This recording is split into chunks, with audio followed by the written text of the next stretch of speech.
Today is Thursday, November 11, 2021. Coming up on Roland Martin Unfiltered, broadcasting live from Los Angeles on the Black Star Network. We'll be joined today by Congressman Steven Horsford of Nevada, who was the first vice chair of the Congressional Black Caucus, talking about how the impact of the Build Back Better bill, the $1.2 trillion bill that President Biden will sign into law on Monday, how that is going to benefit African Americans. Also on today's show, a family of a black man killed by a Chicago cop five years ago is wondering how in the hell is he still on the force. Also on today's show, we'll focus on two national trials, one involving the three white men who killed Ahmaud Arbery. We'll talk to Barbara Arnwine, who's been on the ground fighting for justice, fighting for that family, and also the defense arrest in the case of Kyle Rittenhouse, the young white man on trial for killing two people in Kenosha, Wisconsin. Also on today's show, Alabama County is the first environmental justice investigation being conducted by the Department of Justice. We'll tell you about that. Also in South Carolina, a principal is accused of forcing a 9-year-old child to, scrub a bathroom with a toothbrush as punishment. What the hell is that all about? And Congressman Jim Clyburn and Congressman Seth Mouton, they want to pass a bill on this Veterans Day that will restore the rights of GIs, black GIs, who were denied benefits as a result of Jim Crow racism. It is time to bring the funk on Roland Martin Unfiltered on the Black Star Network. Let's go. He's got it. Whatever the biz, he's on it. Whatever it is, he's got the scoop, the fact, the find. And when it breaks, he's right on time and it's rolling. Best believe he's knowing. Putting it down from sports to news to politics. With entertainment just for kicks, he's rolling. It's on go, y'all. It's Roland Martin, rolling with Roland now. He's funk, he's fresh, he's real, the best, you know he's Roland Martin now.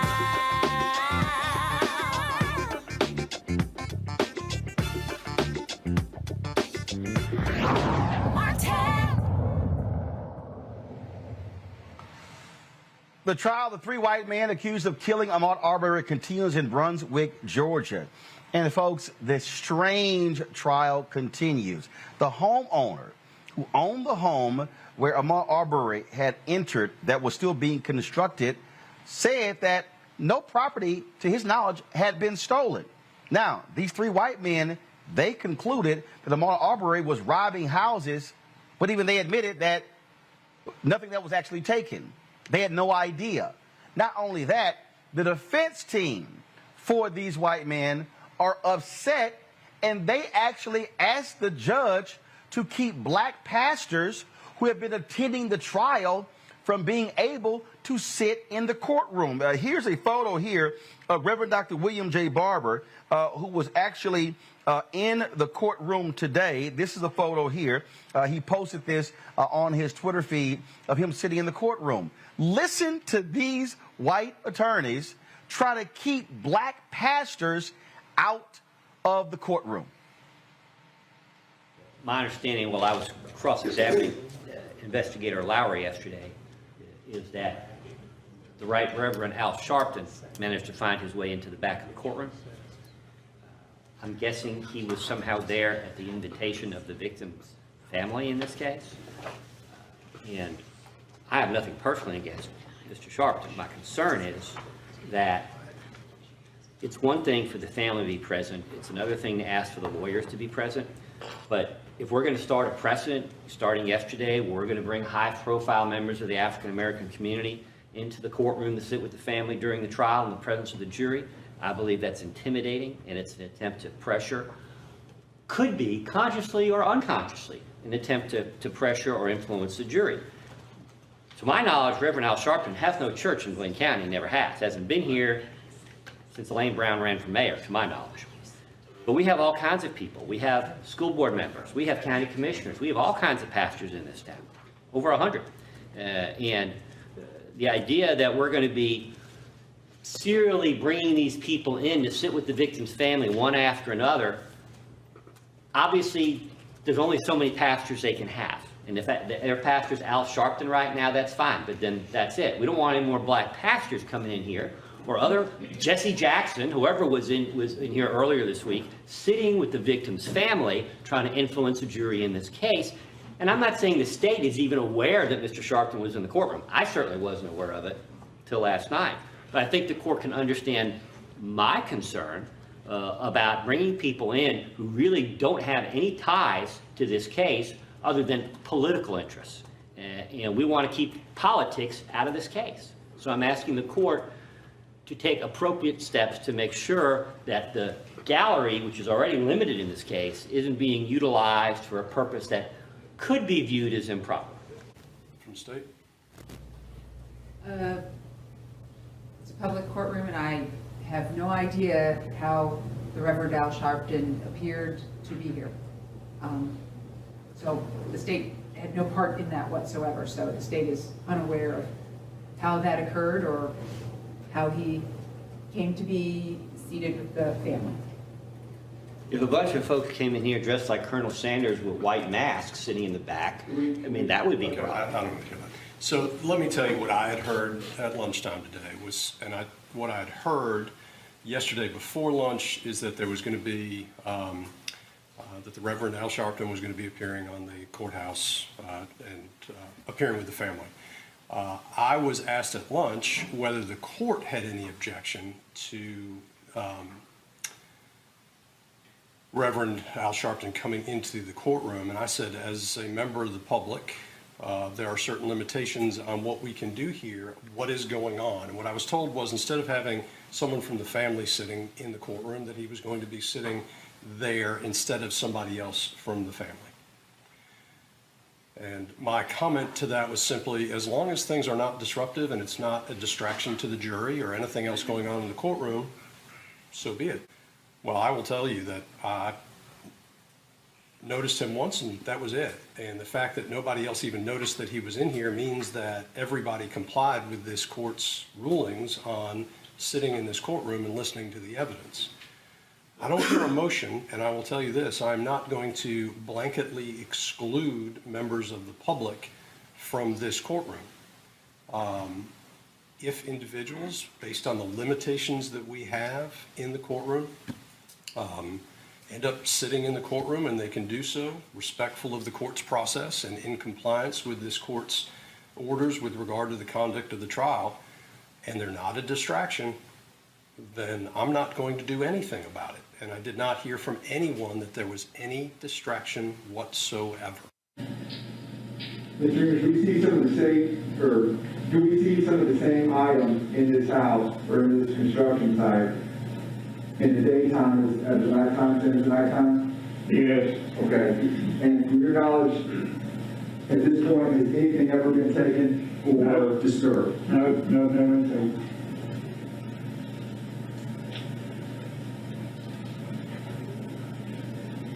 And do you remember if you called the police this day during this daytime clip? I don't think I did. Okay. Do you remember the date that this clip was taken? I may not be correct, but I think it's the day that Mr. Arbery got shot. As I said, one of those pastors today sitting in the court was Reverend Dr. William J. Barber. He appeared with others on the courthouse steps, calling the murder of Ahmaud Arbery a lynching. We scattered out. The Poor People's Campaign, we understand the intersection between the acts of racial violence, like the lynching of Arbery, and the police violence that leads to all these unnecessary deaths. Somebody say unnecessary. Unnecessary. But we got to understand what we have seen here with Ahmaud is not just murder, it's an act of terrorism. Yes. Yes. Yes. And America, the only way we're going to stop this is America, you're going to have to come to understand that this kind of terrorism and murder is not just dangerous to black people, Yes. it's dangerous to the entire country. Yes. Joining us right now from Brunswick, Georgia, Barbara Arnwine. She is president of the Transformative Justice Coalition. Daryl Jones, he is the chair of the Transformative Justice Coalition. Glad to have both of you. Y'all have been on the ground there from day one, focus on this. It's rather insulting, Barbara, to listen to this white attorney specifically say to the court, deny black pastors from attending. For everybody out there, y'all have been there. This is an open, as the judge said, this is a public courtroom. This is not a closed case, a closed trial. So for this white attorney to specifically ask for black pastors not to be allowed to attend is utterly shameful. It is disgraceful. And I want you to know, Roland, that this is, I would say, the fifth motion, I believe, that he has made. He's made 4 motions to ban the Transformative Justice Coalition by name, and me and some others from the presence in the courthouse. And let me be very clear, any presence at all on the courthouse grounds. Each time the judge has denied it, he said that's grounds for mistrial, the attorney has. He even in his motion, in one of his motions, wrote that the black press, the black media is how he put it, the black media was intimidating jurors by being, potential jurors by being as part of the press pool. So this man's got problems. He's got serious problems, and I'm not shocked that he said this. I sat right in that courtroom next to Reverend Al Sharpton yesterday.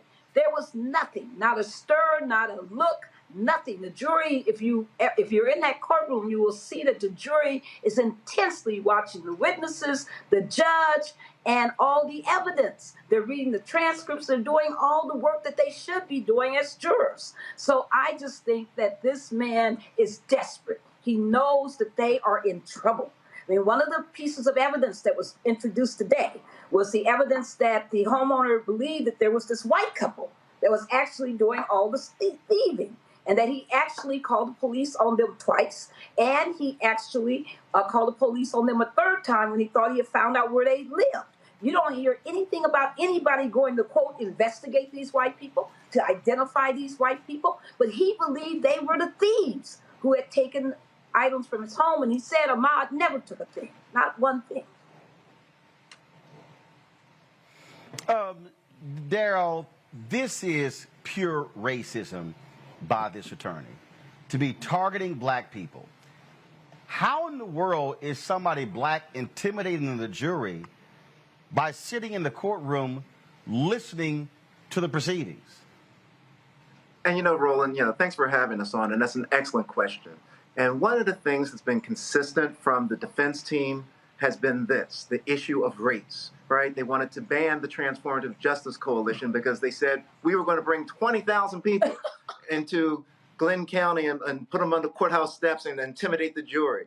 They wanted to ban the black pastors. They wanted to ban the black media. Now they even wanted to go as far, and they succeeded in banning black jurors. So there has been a consistency to what they've done, and that is they wanted to ban anything black because, it's not a question of intimidation, because there's been no intimidation that has gone on here. The only thing that's been intimidating is that, their presence in the courtroom is intimidating themselves. We are there, right? When Pastor William Barber came in, he wasn't in the main courtroom. Right. He was in an overflow courtroom. Right. So they never even saw him. He was out of the vision of the attorneys as well as the jury. So, it's just a horrible argument. So, but they know that it ain't stopping. They know that we've been out marching. They know we've been out in the community. They know that Reverend Jesse Jackson is on the way. They called him out saying that he was there. They ain't seen anything yet, Roland. Reverend Jackson is coming, and it's not going to stop because this family, the Arbery family, it's not about trying to intimidate a community. It's about trying to support the family. And that's why Reverend Sharpton came. That's why Reverend Barber came. That's why Reverend Jackson is coming. All of them have been invited by the family to come and provide their support. That's what this is about. It's bad lawyering on their side to try to, do what they're doing and banning blacks. Really, is what they want to do, is just ban blacks from the courtroom. And, interesting, Roland, one of the things that Barbara and I always discuss, right, is that this is what they do when the nation is watching. Yes. Can we imagine what they've done in the cases when no one has been watching? That's the scary thought. And I want to point out also, Roland, when you are saying it's racist, be clear that every morning there are pastors out in front of the courthouse praying with the family. And you know why they haven't complained about them? Because most of them are white.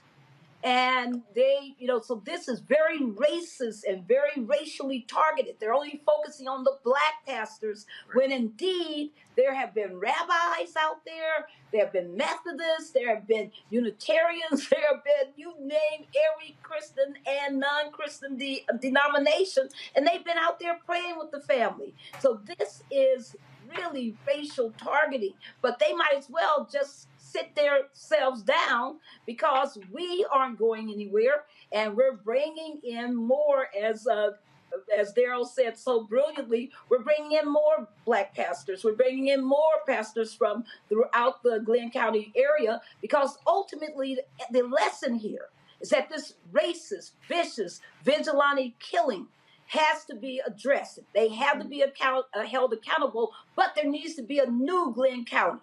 Because the fact that you got this kind of racial segregation, this kind of inopportunity that exists in Glenn County, that has to be addressed.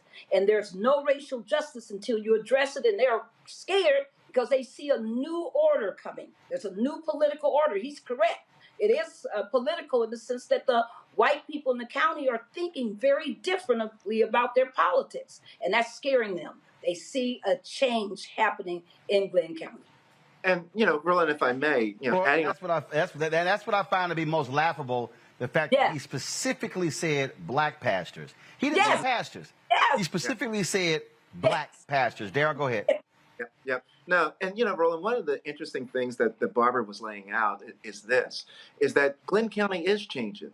And it's changing because, one of the things that we noted in this trial during the beginning stages of questioning were the number of white jurors here in Glenn County that were saying that they thought that the actions of these defendants were despicable, right, and just against them, and that they formulated prejudiced opinions about them already. So in terms of the changing dynamics, it's there. You got to remember that Goff is the same one who made this motion about banning the black pastors, is the same one who made a motion that said that his client can't get a fair trial because there are not enough uneducated white males on the jury. No. He says there's not enough Bubbas and six packs on the jury.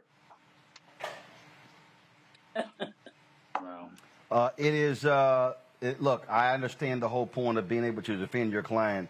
But what we're seeing here is pure racism coming from these lawyers. And thankfully, this judge rejected their pleas. Y'all have been doing some great work there. We live streamed the rally that you had earlier. And we certainly thank for the hard work that y'all are doing there on the ground, standing with that family. Daryl Jones and Barbara Arnwine, we appreciate it. Thanks a lot. Thank you, brother. Thank you so much, Roland. All right, I want to bring in my panel right now. Reese Colbert, founder of Black Women Views. Dr. Greg Carr with the Department of Afro-American Studies at Howard University. Demario Solomon Simmons, civil rights attorney, founder, Justice for Greenwood. Glad to have all three of you here. Reese, I was sitting here listening to that attorney, and all I could hear in my head of you unleashing Piers Morgan level F-bombs at the white supremacy that was just dripping out of his mouth. Yeah, and I have some F-bombs coming right now, because what I have to say is, if y'all are so motherfucking intimidated by the presence of black people, why don't y'all leave us the fuck alone? We wouldn't even be in a trial for these motherfuckers if they had just left Ahmaud Arbery alone. He was minding his black ass business, jogging, committing no crimes, when these white men happened upon him and decided to be slave patrol vigilantes and lynch him. So there's this whole notion of intimidation is bullshit. Look at Trayvon Martin, walking home, minding his business, and somebody decides to be intimidated by him, George Zimmerman, and murders him. You had Botham John, who was in his apartment, his own apartment, who gets murdered because the woman is scared. You in his apartment. Breonna Taylor, she's in her bed. She's in her apartment. And this is just the common theme of people claiming to be so damn intimidated by Black people while seeking us out for violence. And they're the ones that are intimidating. So I'm sick of hearing about intimidation. It's about the fact that these people believe that Black people moving freely is an affront to their white supremacist need to oversee our every move. It's legal. It's perfectly legal. It's actually allowed by the rules for the public to come. It doesn't matter who you are. There's no restriction on it. They're not being disruptive. They had to be told that Reverend Al Sharpton was there. So this is really a further just white violence. The rhetoric and the antics and the motions are flat out white supremacist violence. It's disgusting to even be subjected to it. And I just can't even imagine what Ahmaud Arbery's family is going through. Yeah, you damn right they need all of the Holy Ghost, the Lord, Jesus, every Black pastor descending on them just to keep them going, because I'm disgusted sitting here listening to the shit. And these people say this and they have no sense of humanity, of decency, and shame. None of it. It's disgusting. I am sick of it. I want everybody, Black, white, Latino, Asian, every person of faith that can descend on that courtroom and show them that a human being was lynched in 2020, and it took the outcry of the public to even get to that damn trial. That's what I want to see. And if you're intimidated, good. Maybe you'll do the right damn thing for a change. Mario, I have, over the years, I've covered trials. I've witnessed trials. I remember when Michael Irvin was on trial and Troy Aikman came to the courtroom to stand with his wide receiver.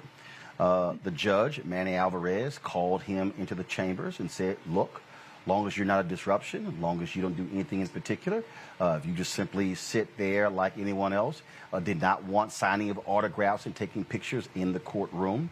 And Troy Aikman said, absolutely. Trials are public. This is one of the most racist things that I have ever, I've seen a lot before. This is probably one of the most overt, blatant, racist requests I have ever heard from an attorney to specifically bar Black pastors. When you heard Barbara and Daryl say that there are white preachers who are standing with the family of Ahmaud Arbery. Yeah, Roland, thanks for having me on once again. Good to see all the panelists. You know, this is something that should have been struck down more forcefully by that judge. I'm very disappointed that the judge did not admonish him, sanction him, and he should be sanctioned by the bar. I'm hoping that a Black attorney down in Georgia, maybe my good friend Chris Stewart in Atlanta, will file a bar complaint, because that is ridiculous. And we already know this judge is sympathetic to this type of racism because he allowed this trial to move forward, knowing that they were striking Black jurors illegally against what's called Batson. So this is something that's, I'm right like Reese, it's sickening.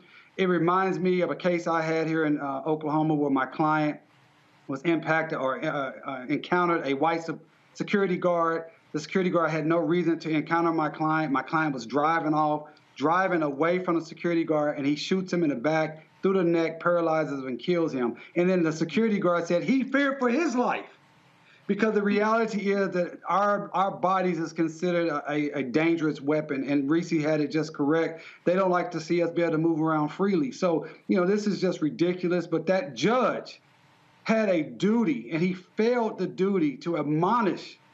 For that lawyer to say Black pastors, that is overt intentional discrimination. It is the type of intentional discrimination that we did not see often until Trump came back on the scene. We know as Black people that's always there. But in the courtroom, I've never seen that. I've been practicing law for 17 years. I've never seen anything like that. The judge should have admonished him, and I hope there is a bar complaint against that racist, overt racist attorney. You know, Greg, we saw the judge in the Kyle Rittenhouse case just go off repeatedly against the prosecution. This was an example where this judge should have shut that down and absolutely admonished his lawyer for his racism. Yes, of course, or not. I mean, you know, unlike turn 'em loose, Bruce Schroeder up there in Wisconsin turned Kyle loose. Seems like the grand wizard of the keep Kyle from being convicted, the KKK, up there in Wisconsin, Schroeder, who we'll talk about. This judge, Timothy Walmsley, by comparison, is a flaming progressive. And that really is the first mark that we see of the abusive relationship called Black America with America. The idea that this man spoke what he did, and I agree with you, Brother Demario, it's good to see you, brother, that you know, he should have been much more forceful, but the fact that he even was, as relatively speaking, forceful as he was, is something that Black people will be grateful for. But let's take a minute to talk about this hillbilly Kevin Robert Goff, the defense attorney. Mr. Goff, I'd like to congratulate him, as I do all white nationalists and racists, for saying it with their chest. I don't think he was talking to any Black people or anybody really in the courtroom, maybe not even the jurors. He's playing to his crowd. His crowd is the court of public opinion. And we know that Brunswick, Georgia is 55% Black. We know that the surrounding Glenn County is 70% white. And his statement wasn't just an all shucks kind of rambling of a hillbilly lawyer. It was a carefully crafted piece of hate speech.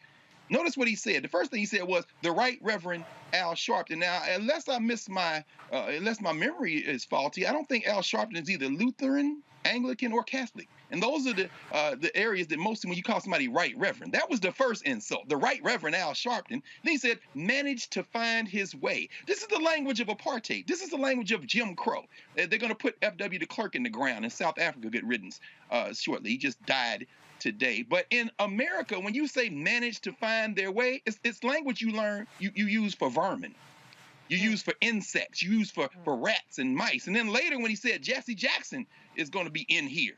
Like, that's like a rat got in my house, or a mouse is in here. And he said, I haven't seen, he hadn't been here since Elaine Brown ran for mayor. Elaine Brown, former leader of the Black Panther Party, ran for mayor of Brunswick, Georgia, in a write-in campaign in 2005. Up until then, this majority Black city had never had a Black mayor, didn't have one now, although it has a Black mayor now. And then finally, he didn't just say Black ministers. The last thing he said was, if we're going to let high-profile members of the Black community, oh man, I just want to embrace that man and give him a hug that's so tight that it breaks his spine. Because I want to congratulate him for expanding that to basically any N-words come in here that ain't part of the family. He didn't just say ministers. He said high-profile members of the Black community. It was an exquisitely crafted piece of hate speech by this white nationalist. Good job, good job. Folks, that is what we are seeing and dealing with. Real quick, the defense, they have rested in the case of Kyle Rittenhouse, who was on trial for killing 2 people in Kenosha, Wisconsin. And so very soon, the jury is going to actually get this, and we'll see what happens in that case as well. Got to go to break. We come back on Roland Martin Unfiltered. We'll talk with Congressman Steven Horsford of Nevada, who was the first vice chair of the Congressional Black Caucus. Build Back Better bill. How will this benefit African Americans? He'll explain next, right here on Roland Martin Unfiltered, broadcasting live from Los Angeles on the Black Star Network.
Betty is saving big holiday shopping at Amazon. So now, she's free to become Bear Hug Betty.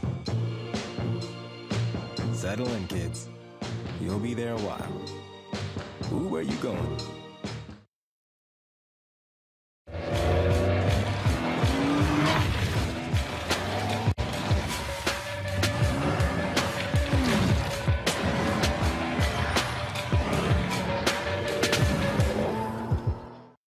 Hi, everybody. This is Jonathan Nelson. Hi, this is Cheryl Lee Ralph, and you are watching Roland Martin, Unfiltered.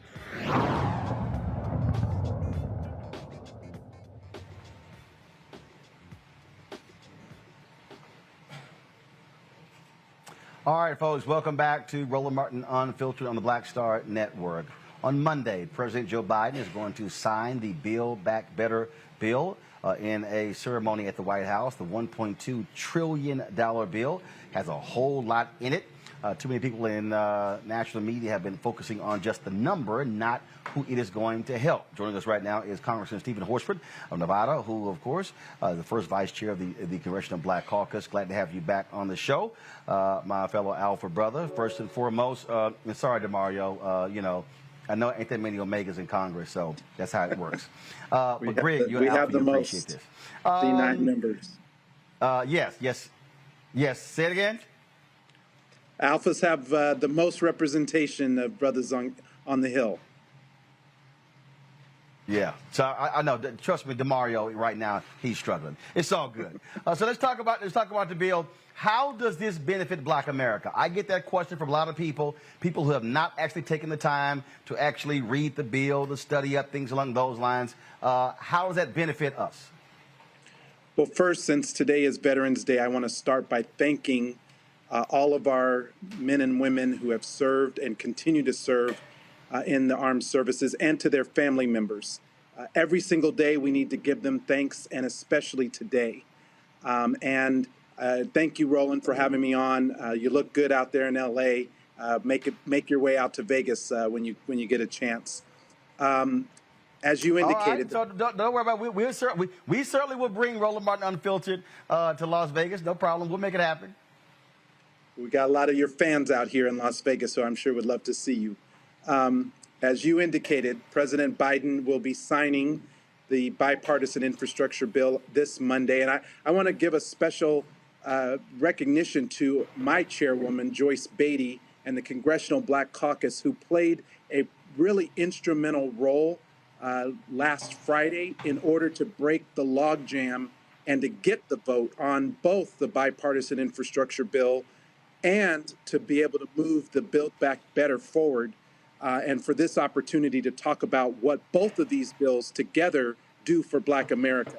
The bipartisan infrastructure bill is a historic investment in not only roads and bridges and highways, which historically have divided our Black communities.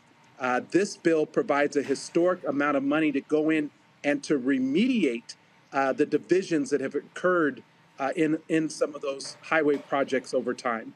It has a historic amount of money for public transit, for broadband, so that every American has access to the internet. And we are finally going to address the lead in pipes issue, which disproportionately affects the Black community. So these are just a few of the things that the bipartisan infrastructure bill will do, in addition to the millions of jobs that it will create, particularly in the Black community. But how do we ensure that Black folks will get those jobs? How do we ensure that it will be African-American contractors, African-Americans with businesses who are going to get those jobs as well?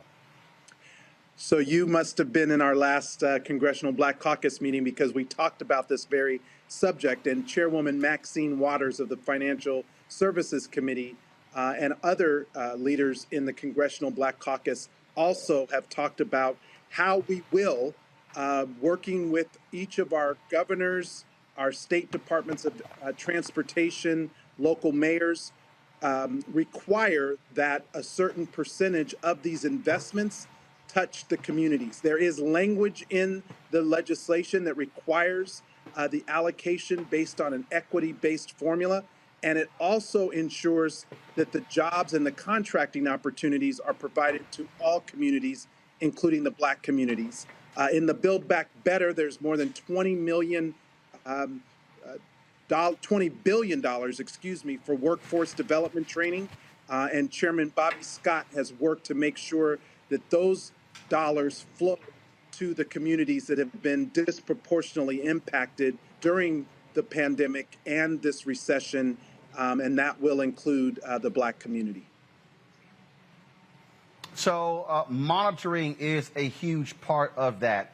And so if the money is going to the states, how is the monitoring aspect built in? Are you, again, what must be the reporting requirements to ensure that the resources are going to communities who are underrepresented? Because, look, we've talked about this beforehand. One of the issues, that we have, when we dealt with census money, when we dealt with COVID money, what Black-owned media wasn't getting, what Black vendors were not getting. And so, what's the monitoring process, the reporting process? Well, we are continuing to work with Secretary Buttigieg of the Transportation Department, as well as the heads of civil rights and the equity division within transportation on the oversight provisions and the accountability, so that we don't leave any community and any person behind, particularly the Black community.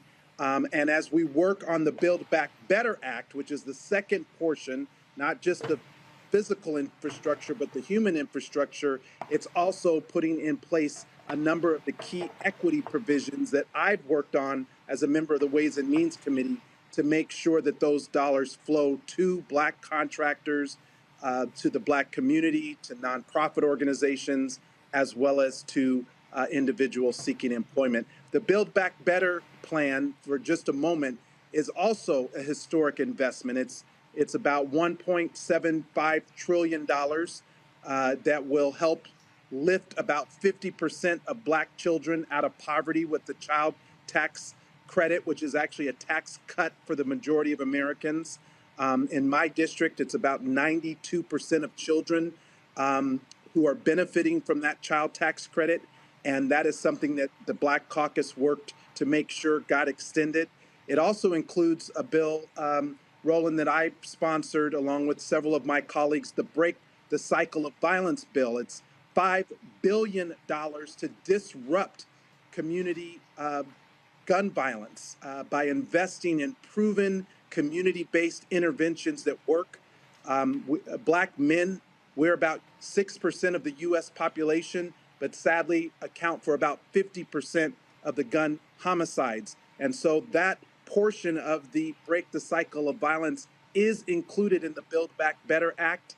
And I'm really excited that we're going to be able to make a historic investment into Black communities to disrupt gun violence. And lastly, we have historic investments in lowering prescription drugs and healthcare costs, and investment in clean energy, everything from clean water to clean energy that's going to create millions of jobs that our community will be able to participate in while we reduce energy costs for consumers.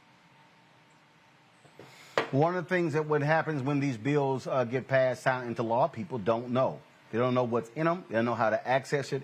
And so what are y'all telling, frankly, the White House? What are you telling this federal government that they're going to have to do to let people know? Because unfortunately, we know insiders, they are already lining up. We know the construction companies and others are lining up to try to get these billions of dollars. And so what about that as well, the outreach to get the information to the people so they know that the money is there and how they can access it?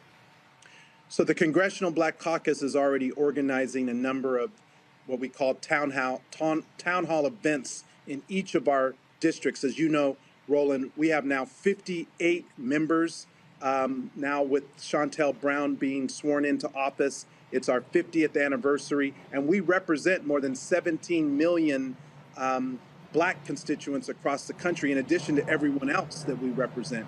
And so we are literally taking the provisions of these bills to our constituents, to our districts, to our community, and promoting how people will be able to access the jobs, the contracts, and the investments.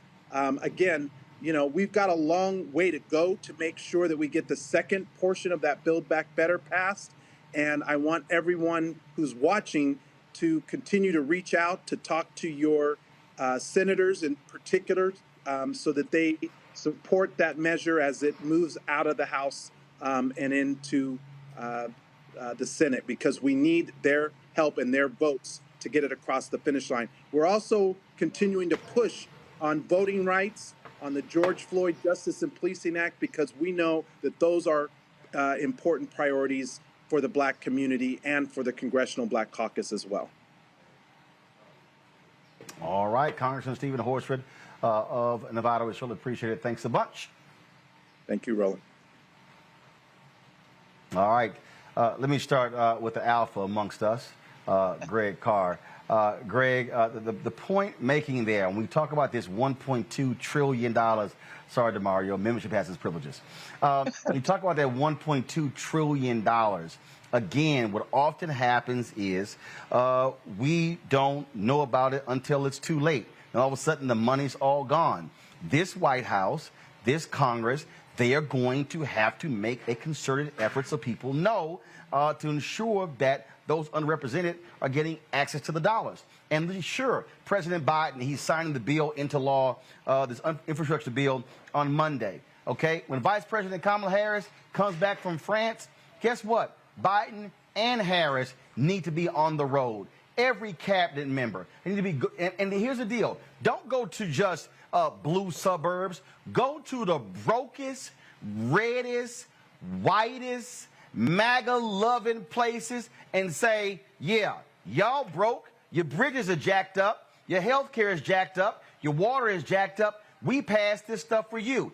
That was I kept saying that was the biggest, and I told Obama to his face. I told Valerie Jarrett that. I said, y'all got to go to the belly of the beast and let them know we made this possible, and the folk y'all keep voting for voted against it, and this actually can help you. I wish they would have listened to you, Roland. We saw the former president of the United States, who often finds his most courageous moments when he's completely powerless to act, in Scotland, wagging his finger at the leaders of the world on climate change. And President Obama, again, a day late and a mint short. In a fantasy world, sure, they would fly right to Richmond or take the train, Amtrak, right to Richmond, Virginia, and start there. Now that they've elected a white nationalist governor, and say, we dare you, Mr. Governor-elect, to block this money that's coming to the citizens of Virginia and all you toothless hillbillies that ran out there screaming CRT and voted for this white nationalist. You're about to receive an infusion of funding for everything from the child tax credit to improved access to health care. That is, if he doesn't block it. Not only would they not go to the blue areas, I'd go to the blood red areas and wage a complete and utter political war. But they're not going to do that. Hell, they won't even go mess with that cosplay coal mining coal baron sitting in West Virginia trying to become the state's first billionaire. They scared of Joe Manchin. So no, they're not going to do it. But, when we think of the fact, in fact, the South should be their targeted place. 3 out of every 4 students that goes to an HBCU is Pell Grant eligible. There are billions of dollars in this grant, in this bill for Pell Grant students, and 40% of the students who were enrolled in undergraduate school in the country are Pell Grant eligible. I go to Georgia, I go to Mississippi, be like Sherman, march a blazing path through the South. And then finally, and Steve Horsford knows this, our frat brother, as we know, Steve knows this, Brother Horsford, Representative Horsford, his 4th congressional district in Nevada is, there's 40-some% white, but there's a plurality of Black and Spanish-speaking voters, and all the Spanish-speaking voters aren't so-called Hispanic. There are others as well, and you got Native Americans out there. Look at the expansion of healthcare benefits. Look at the expansion of everything from rural partnership programs for these indigenous communities where they're finally going to get electrified and get service out there and broadband service. I go to West Texas, I go to El Paso, I would blaze a trail through Nevada, Iowa, Idaho, not to neglect all these places where people did vote, for the people who passed this, but go to those other places too and dare them, posterize them, because as they say in Game of Thrones, winter is coming. 2022 is coming. They're gonna eat the Democrats' lunch, the White Nationalist Party. So they better be doing something now. You know, Reese, you've already got Senator Mitch McConnell calling it a godsend, this bill. Guess what? Send Harris to his hometown and stand there and say, Kentucky, thank the Democrats for making this thing possible. See, I believe in hand-to-hand combat, Reese. We know you believe in it as well. I believe in being in somebody's face. I'm talking about go to the hometown of, go to Florida and sit here and say to Scott and say to Marco Rubio, this is what we're bringing, and then go to their precinct where they vote and hold an event. Do the same thing in South Carolina to Tim Scott. I would sit here and target all these fools, and I would sit here and look them in the eye and say, and I would stand. In fact, I would be so brazen, Reese. I would go to something that's tore and run down in Alabama and Mississippi and Tennessee and Arkansas, and I would say the money we pass is going to rebuild this bridge. It's going to rebuild this here. And then I would then sweep on over to Texas and Oklahoma and Nebraska and do the same thing.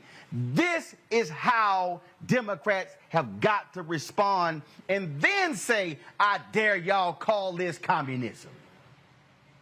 That's right. I agree. And, you know, I think that we will see a bigger blanketing of the country from Democrats. But to your point, are they going to go in these super red areas? I think perhaps Secretary Pete would, but I haven't seen as much of that from, you know, the other star players. Obviously, Vice President Kamala Harris. She did travel quite extensively. She traveled to Las Vegas. She traveled to the Bronx, New Jersey, several places. These are blue, heavily blue areas, but you cannot also neglect your base.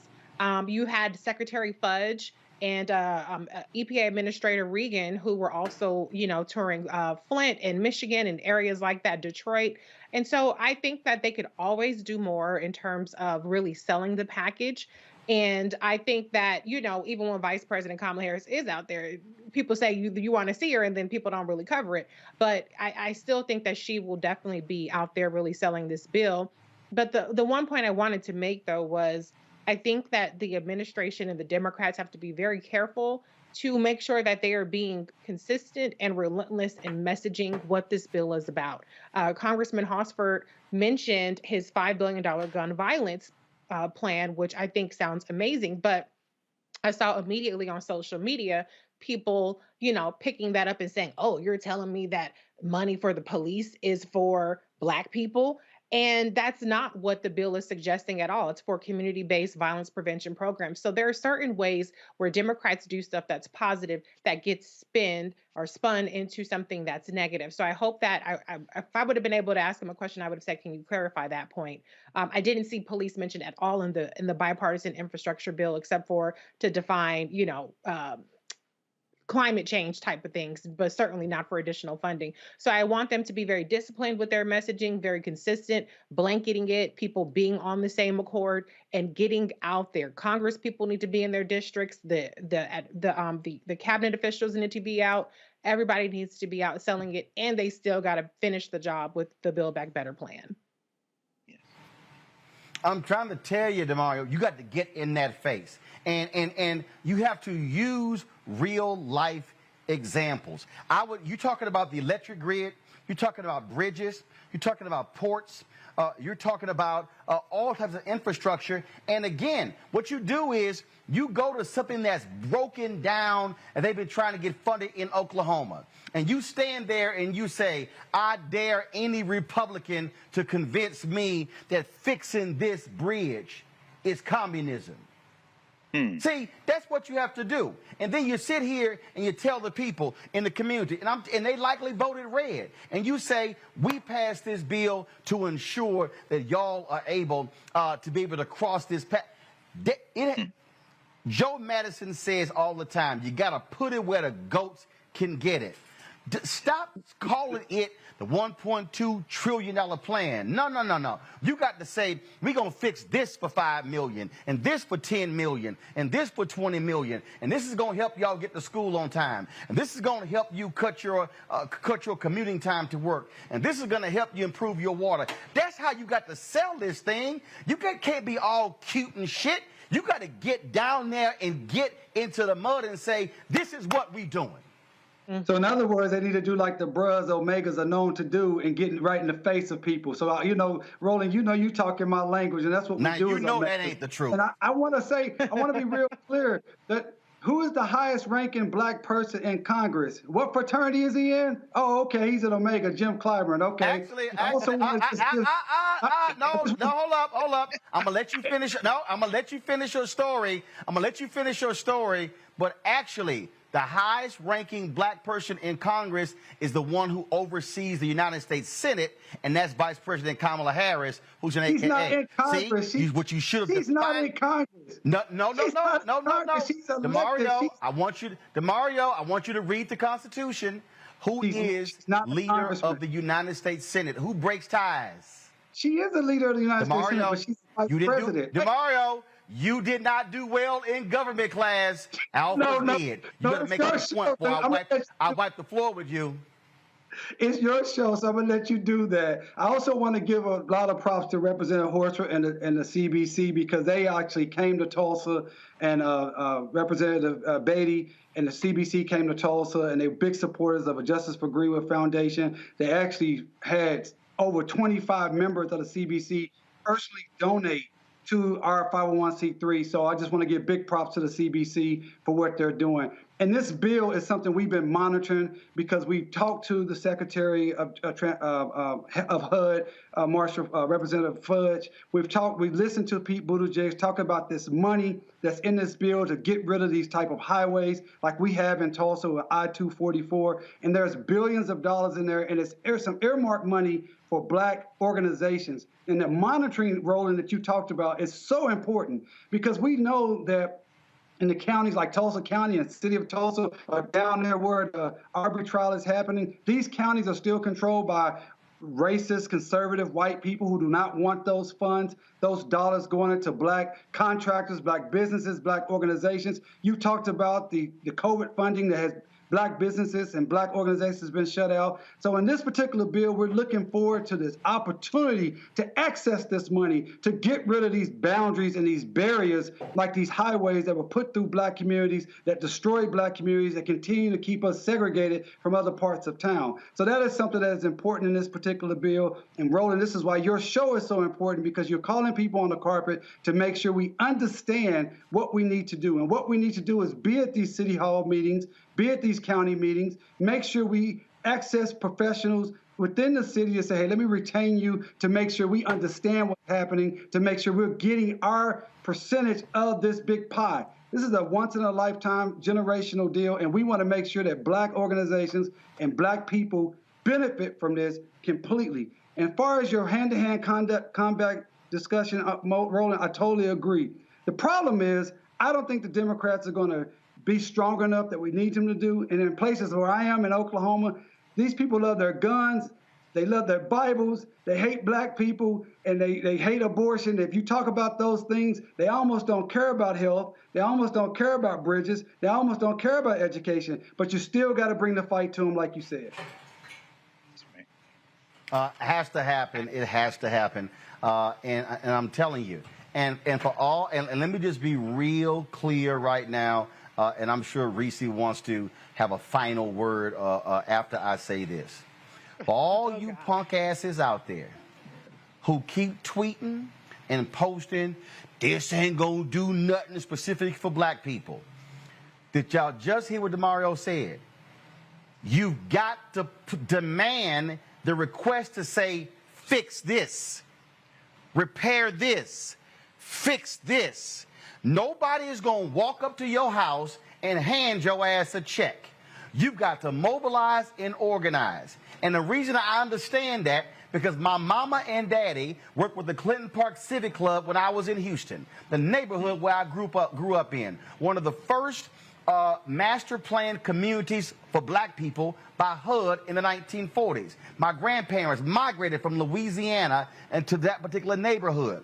And when I grew up there, my parents sat there and said, we need new streets, we need new sewer system, we need the park improved, let's convert the old fire station to a senior citizen center. They petitioned the government to do it. City Hall, county government, state legislature. So this is $1.2 trillion is about to be spent all across of America. So for all you punk asses sitting at home right now watching and whining, what you should be doing is aligning with organizations and going to request the money. And so, if you running around hollering you B1 or ADOS or FBA and y'all whining about the boule, and guess what? The boule should be mobilizing and organizing the alphas, the omegas, the kappas, the deltas, the iotas, the sigma gamma rhos, AKAs, zetas, the links, the Eastern Star, the Prince Hall Masons, men's groups, women's groups. All of these groups should be doing that. That is taxpayer money that is about to be spent, and it will be stupid for us to be sitting at home bitching on Twitter and YouTube chat room and Facebook and Instagram and not getting the money. In the words, Reese, of Frank Lucas, an American Gangster, I'm going to get that money. Get that money. Absolutely. And the only thing I can add to that is, did you fill out your damn census?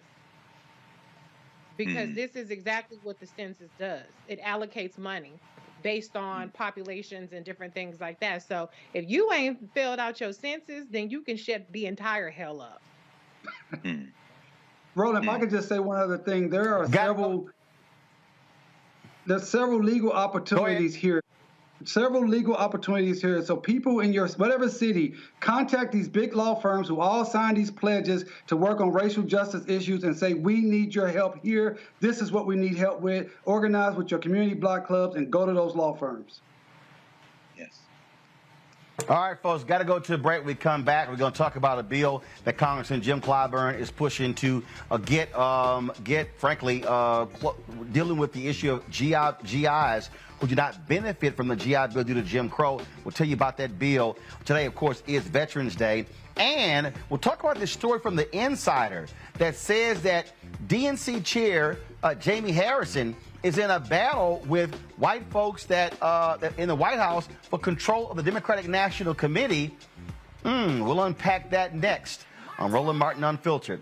Broadcasting live from Los Angeles, right here on the Black Star Network. Don't forget, download the app, folks. Download that app.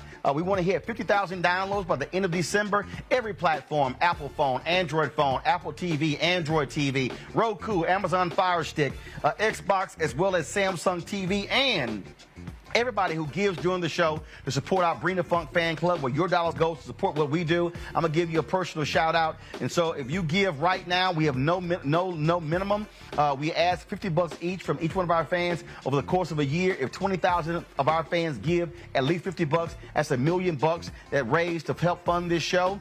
And so we want you to, but if you got 25, as Greg say, you got $1 or $5. Put the graphic back up, please. As Greg say, put 5 or 10 on it to make this happen. Cash App, $RM Unfiltered. PayPal is R Martin Unfiltered. Venmo is RM Unfiltered. Zelle is Roland at RolandSMartin.com. Roland at RolandMartinUnfiltered.com. We giving you stuff MSNBC not gonna give you. CNN is not going to give you.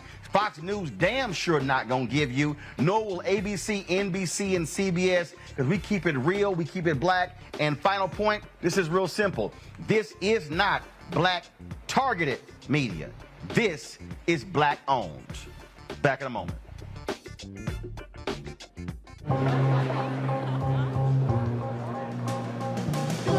Are the stars out tonight?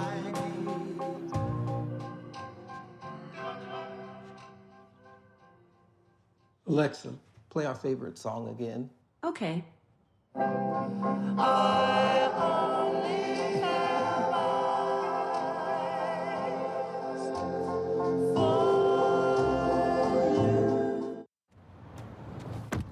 Oh, that spin class was brutal. Well, you can try using the Buick's massaging seat. Oh, yeah, that's nice.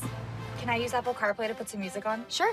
It's wireless. It's something we all like. Okay, hold on. What's your Buick's Wi-Fi password? Buick Envision 2021. Oh, you should pick something stronger. That's really predictable. That's a really tight spot. Don't worry. I used to hate parallel parking. Me too. Hey.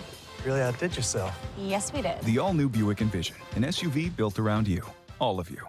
Once upon a time, there lived a princess with really long hair who was waiting for a prince to come save her.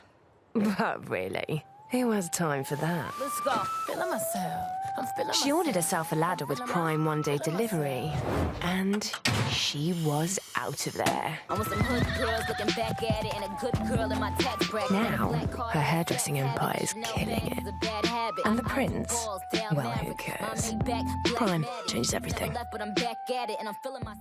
Hi, I'm Eric Nolan. I'm Shantae Moore. Hi, my name is LaToya Luckett, and you're watching Roland Martin Unfiltered.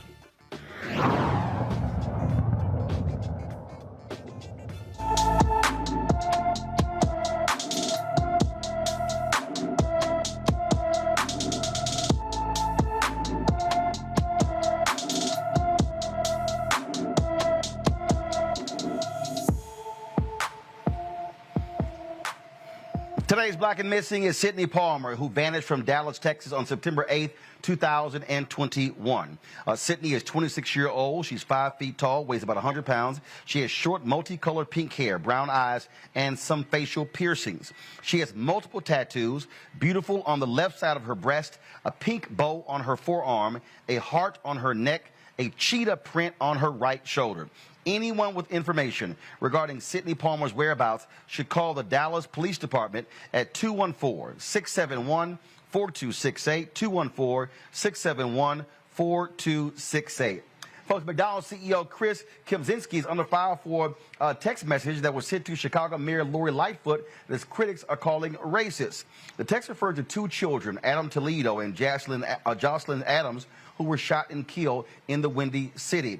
He wrote this to the mayor: P.S. Tragic shootings last week, both at our restaurant yesterday and with Adam Toledo.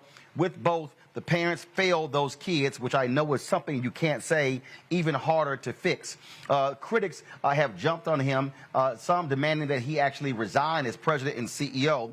Congressman Bobby Rush of Chicago issued this statement: I'm utterly horrified by Chris Kempczynski's text blaming the tragic shooting deaths of Chicago children Jocelyn Adams and Adam Toledo on their parents. This is a deplorable message and one that is completely unacceptable for the CEO of a powerful multinational corporation, let alone a corporation that markets aggressively to communities of color and publicly proclaims that Black Lives Matter to espouse. Sadly, McDonald's has a long history of racist behavior and discrimination, which ongoing legal action continues to reveal.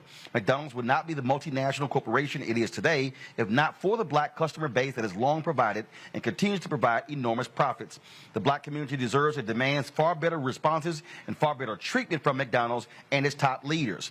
As a member of Congress and a Black man who has long fought against racism and discrimination, I join with others in demanding that Chris Kempczynski be fired or step down immediately. Now, the CEO, he offered an apology after meeting at the company headquarters with a variety of internal groups. This is what he wrote to the McDonald's team. I recently learned that a text message exchange between me and the mayor of Chicago was made public. The text exchange took place after I had welcomed Chicago Mayor Lori Lightfoot to MHQ in April. That's McDonald's headquarters. The preceding day, a shooting at a McDonald's drive-thru in Holman Square took the life of a 70-year-old Jocelyn Adams. This tragedy came soon after 13-year-old Adam Toledo was fatally shot by a police officer in Little Village.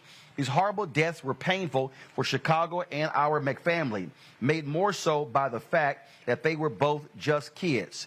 In the text exchange, I thanked Mayor Lightfoot for the visit and reflected on our conversation about the recent tragedies, commenting that the parents failed those kids. When I wrote this, I was thinking through my lens as a parent and reacted viscerally. But I have not walked in the shoes of Adams or Jocelyn's family and so many others who are facing a very different reality. Not taking the time to think about this from their viewpoint was wrong. and lack the empathy and compassion I feel for these families. This is a lesson that I will carry with me. As we think about the challenges facing our communities and the senseless surge in gun violence that is affecting so many children, it is also clear to me that everyone has a role to play. We're a Chicago company, born and raised. There is so much about our city to make us proud. That doesn't negate that there is also much that needs to be addressed to ensure our best days are ahead of us. And I can't think of a more urgent priority than ensuring these tragedies come to an end. Quite simply, it is on all of us to do better for the children of our communities.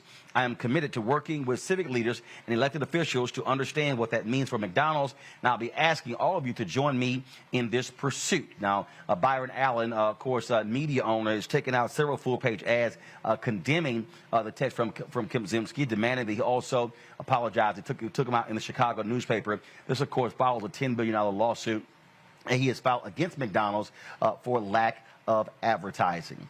Folks, let's talk about politics. Earlier we were talking about what Democrats should be doing when it comes to their messaging and driving it to the public. Well, now there's some potential drama. The Insider reported that DNC Chair Jamie Harrison is battling many of his own aides who were placed in the Democratic National Committee by President Joe Biden. In this particular story, it lays out in detail the kind of battle that's been going on when it comes to spending of money, when it comes to messaging, when it comes to all sorts of different things.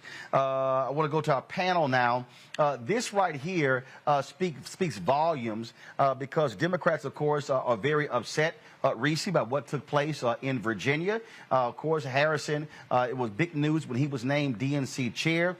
And so you always have this battle because whoever controls the White House, they run the party. Trump, when he was there, he controlled and ran the Republican National Committee. Biden is president. He controls the DNC. But the reality is this here. The party apparatus is made up of 50 states. And so if you want to win, everything can't be run out of D.C. Reading this story that lays out any number of things, this is what they say. According to folks who were interviewed off the record, go to my iPad, please. It says that Jamie Harrison is being locked out of staffing and operational decisions. Also, the conflict between Harrison is with Sam Cornell and Mary Beth Cahill, who was Deputy White House Chief of Staff, who used to be CEO of the DNC. And then they say Harrison loyalists say he needs more latitude so the party can get back on track. A pretty damning story. Yes, it's inside baseball, but it also reminds me of the battles that Michael Steele had with the Republican National Committee when he was the chair.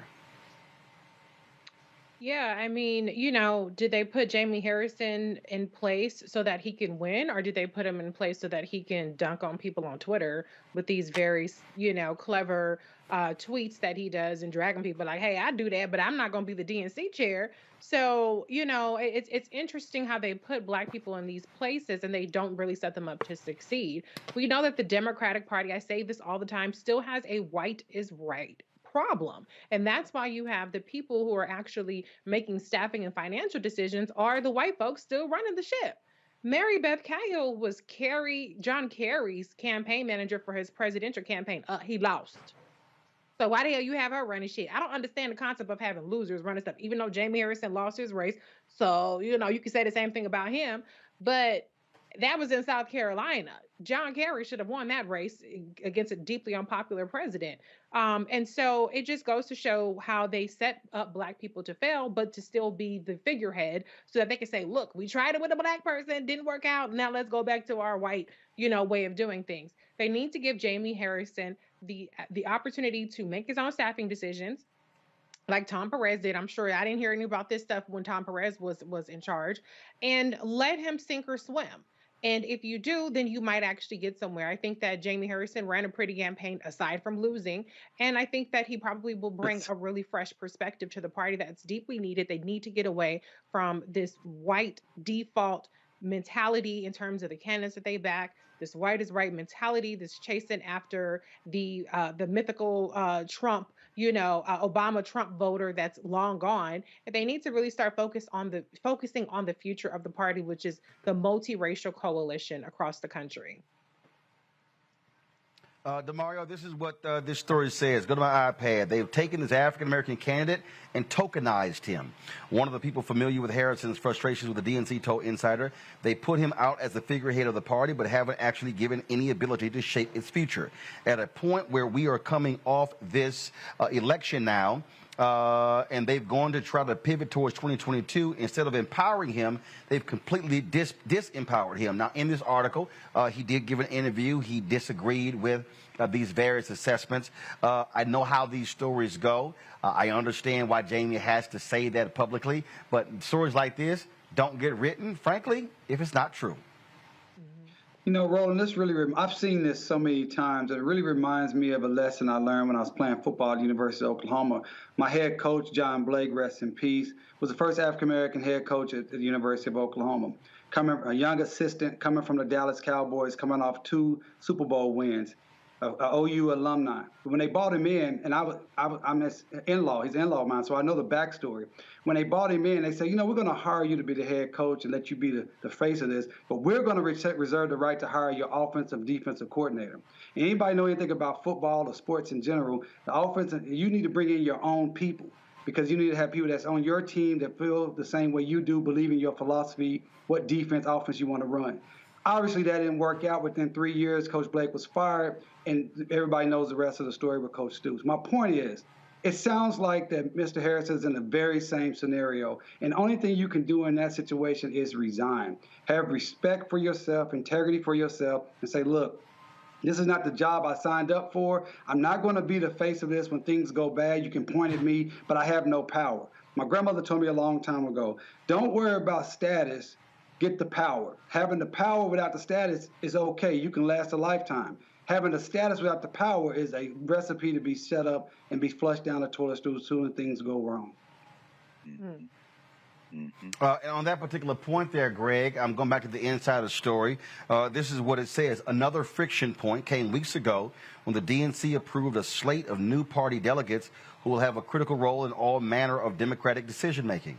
Harrison had submitted a list of names to the White House to fill 75 at-large appointments. But the White House rejected nearly every name he wanted, according to 2 people familiar with the interaction. The point that DeMario makes there is very clear. Status means nothing if you do not have the power to create change. And we also know when it comes to things like the DNC, having power also means controlling the money. Yes, sir. Yes, sir. And I know you run a tight ship producing. I hope you might spend another second scrolling down. I caught that first 2 lines on Virginia and find it of great interest, considering that Then there's a recent episode that played out when they claimed that, here's what it says right here. When Harrison hit the trail in Virginia, he needed a driver and staffers. He had spent months marshaling party support for what was supposed to be Terry McCullough's victory against the GOP candidate. But when he arrived in the Old Dominion for the final week of the crucial off-year gubernatorial race, he had to borrow a low-level staffer from an outside Democratic group. 3 people familiar with the incident told Insider the DNC declined to book the driver a room at Harrison's hotel, forcing the staffer to drive some 2 hours each way to pick him up. Wow. Yeah, DeMar, I have to agree with you, brother. I mean, at some point, you have to have some self-respect. But one of the reasons I think that Jamie Harrison was picked was that he was thoroughly vetted. They know Jamie Harrison ain't going to bite that hand. Jamie Harrison is a faithful party soldier, just like those Democrats in Virginia that didn't stand up when Justin Fairfax was screaming, please, I want this investigation to go on, and asked 2 black women prosecutors in Boston and Durham to pursue this, and effectively cut the throat of somebody and stood with that soft white blackface wearing nationalist Ralph Northern and that Attorney General Herron, and basically gave the state to the white nationalist party 2.5 years ago. Jamie Harrison been vetted. He ain't gonna bite the hand. He's gonna salute the soft white nationalists and the Democratic Party and that machine in the White House, and they're going to go down and we're all going to suffer. The Democratic Party seems hell-bent on destroying whatever even nominal resistance there is in this country to white nationalism. Now, the simple fact of the matter is that when we look at the history of the Democratic Party, we understand that, wasn't it Ron Brown? Ron Brown was the first DNC chair, black DNC chair, wasn't he? I'm trying to remember. But he was first. right? And if we remember how he got to be the chair, it wasn't because they wanted to do it. Jesse Jackson in 84 and 88 had basically blown up the party, and they were going to have a brokered convention in 88 in Atlanta. I remember because we were in law school, we was going to go down there. We was like, we're just going to tear this motherfucker up. Let's go. And in the week before the convention, when they nominated that stooge, the Caucus, Jesse released his delegates to support the caucus in exchange for getting all those seats. Joe Lewis's son got one, his son got one, but Ron Brown was made the chair of the party, and that was the person who basically was the architect of the victory of Bill Clinton in the next election cycle, even though he only won with a plurality of the votes. Why am I bringing it up? That was probably the last successful DNC chair. No shade on Donna Brazile running Al Gore's campaign, who basically lowered the flag and conceded in Florida when they decided not to fight like they should fight. These white boys are not built for war. And the only time that any political party in this country has served the interests of black people is when we have turned our backs on them and waged a war. Now, I'll say that to say this. Jamie Harrison was a safe pick. He knew what it was when he's in there. And he's a little frustrated now because as they fail, as they will likely fail in 2022 and 2024, and then we got to go to some kind of damn guerrilla warfare as this thing disintegrates, they're going to stick his cherub face on the failure and say, see, you Negroes did it again. But if they had just let him do everything he wanted to do, he's not going to color outside the lines. Ask Justin Fairfax. Bottom line here, folks, this is real simple. And that is when we talk about power, we talk about control, we talk about you have to actually put your foot down and take a stand. I'm quite sure that one of the areas where Jamie Harrison is ruffling some feathers, just like Michael Steele did, is who are the vendors. He probably wants more black vendors doing things in there.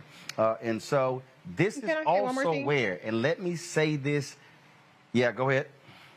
I just want to say the Democratic Party, the DNC, has raised over $100 million to date. And y'all can't even give Jamie Harrison a driver and put his person up in a hotel room. That's why I said quit begging us for some damn money, because y'all ain't even spending it right. But it just goes to show the level of contempt that they have for him, that he's not even afforded the basic necessities or benefits that any other Democratic, national convention chair would be afforded. That's actually really disgraceful and insulting. And it really shows a lot. I'll tell you right now, point blank. I publicly said to Jamie, fire the entire DNC media team because they damn sure don't know how to create viral videos or how to drive messaging. I mean, so there's a fundamental problem there. And so, again, if you read the story, Jamie has denied a lot of those different things. He gave an on-the-record interview. Yeah, we know he had to do that, but the bottom line is this here. This article was a shot across the bow. And so I dare say, and here's the other deal. Who is Jamie Harrison's greatest benefactor?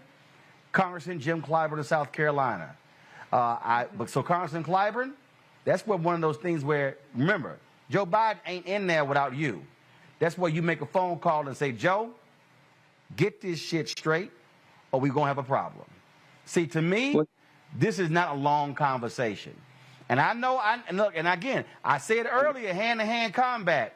See, hand-to-hand combat, y'all, ain't always with your enemy. Sometimes it's with your allies. Come on, that's right. I mean, this is politics, and politics is about who gets what, when, where, and how. It's about the allocation of resources. It's not about showing up at the Sunday school and saying, we love you. How are you going to slice the pie? And you're right. Representative Clyburn, my frat brother, he said that Joe Biden would remember us, right? That's what he said. Well, he's not remembering Jamie Harrison, and Jamie Harrison is analogous to us as a people. The lack of disrespect that Reese was talking about, they wouldn't even give him a driver because that's how they see us as a dispendable. We don't need to do those things for black people. Bottom line is this here: if you're gonna swing, and you might sometimes have to hit folk who you like. And so I did reach out to Jim Clyburn. He's traveling today. And so I wanted to have him on to talk about the story we're going to discuss next after this break, and that is trying to restore some of the racial inequities for the GI Bill. I did reach out to Jamie Harrison as well. They tried to get him on the show anyway to talk about what's next for the Democrats, so hopefully we'll make that happen as well. Got to go to break, pay some bills. First of all, let me thank Amazon, Nissan, and Buick for being partners with us here at Roland Martin Unfiltered. We appreciate appreciate those who spend money with black-owned media, because as black folks, we buy their products as well. And so, got to go to break. We come back on the flip side. We'll talk about on this Veterans Day, this bill from Congressman Clyburn dealing with the GI Bill and Jim Crow. We'll unpack that next on Roland Martin Unfiltered, right here on the Black Star Network.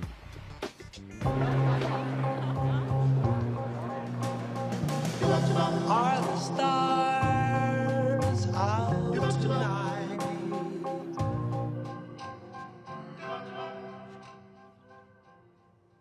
Alexa, play our favorite song again.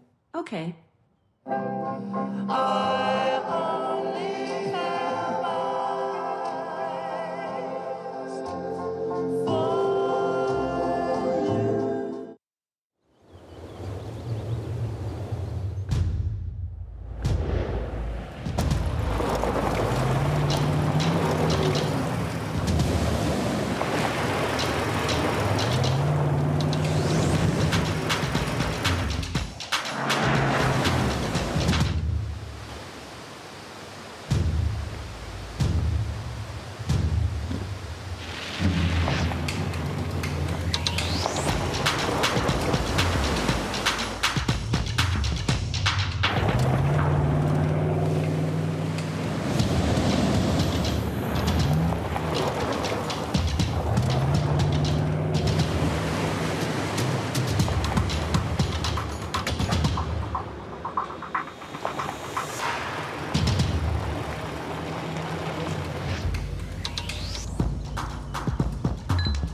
Maureen is saving big holiday shopping at Amazon, so now she's free to become Maureen the Merrier. Food is her love language, and she really loves her grandson. Like, really loves. Hello, everyone. It's Kiara Sheard. Hey, I'm Taj. I'm Coco. And I'm Lily. And we're SWV. What's up, y'all? It's Ryan Destiny, and you're watching Roland Martin Unfiltered.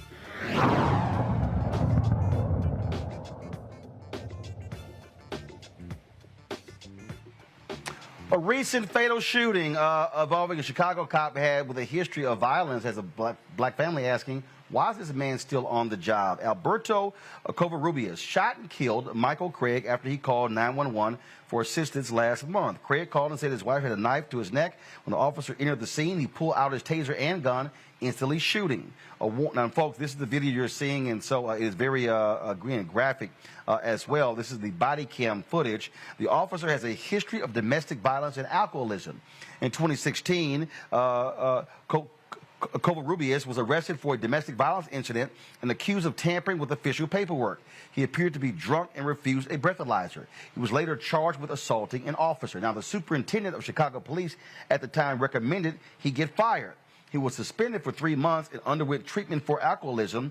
A psychologist cleared him to return to work. Now, same city. Remember the black social worker, Anjanette Young, whose house was wrongfully raided while she lay in the bed naked? Well, here's an update. The sergeant who oversaw the 2019 botched raid is now facing termination. So Sergeant Alex Walensky violated 8 different police department rules, from discrediting the department to disrespecting a person and failing to intervene. Young is now suing the Chicago Police Department. All right, let's go to Iowa, where a federal grand jury indicted former Iowa State Patrol officer Robert James Smith for violating motorcyclist Bryce Yakish's civil rights during a 2017 traffic stop. Charges against Yakish were dropped. Smith retired and went on to work for a different police agency where he was accused of excessive force there. If convicted, Smith faces 10 years in prison. Earlier, Iowa agreed to pay Yakish $225,000 to settle his case. When we come back on Roland Martin Unfiltered, GI Bill, racial inequity. How is it that we have not done right by those black soldiers who fought for this country during World War II? A new bill from members of Congress, Jim Clyburn and Seth Mouton, could fix that. We'll discuss it next on Roland Martin Unfiltered on the Black Star Network.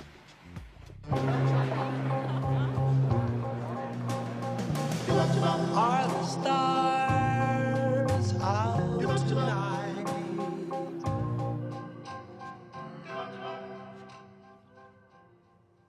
Alexa, play our favorite song again. Okay. Oh,